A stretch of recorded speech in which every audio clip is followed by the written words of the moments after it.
श्रीराम समर्थ.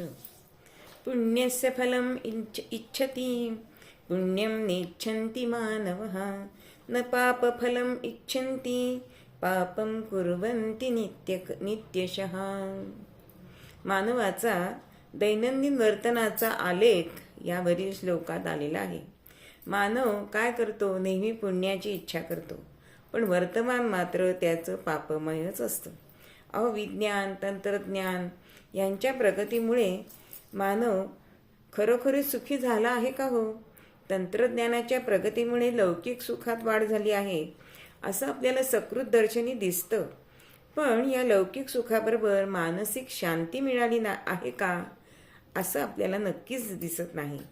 राष्ट्रांमध्ये अण्वस्त्रांची चढाओढ चालू असून अण्वस्त्रांवरती निर्बंध घालण्याकरता जगातील सर्व राष्ट्रांचे प्रयत्न चालू आहेत. यावरून आधुनिक तंत्रज्ञानाच्या प्रगतीमुळे सुखशांतीकडे वाटचाल चालू आहे असं अजिबात आपल्याला दिसत नाही. मऊपरांची गादी झोपण्यास मिळत असताना शांत झोप येण्यासाठी झोपेची गोळी घ्यावी लागते. याचा अर्थ काय बरं? आपल्याला मनःशांती मिळते का? म्हणून आपण असा विचार करायचा आहे की आपण नुसतं पुण्य जोडायचं आहे हा विचार न करता आपल्या हातून पाप दररोज घडतंय का याचा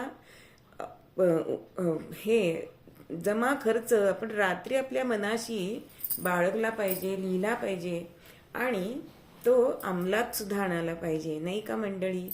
श्रीराम समर्थ.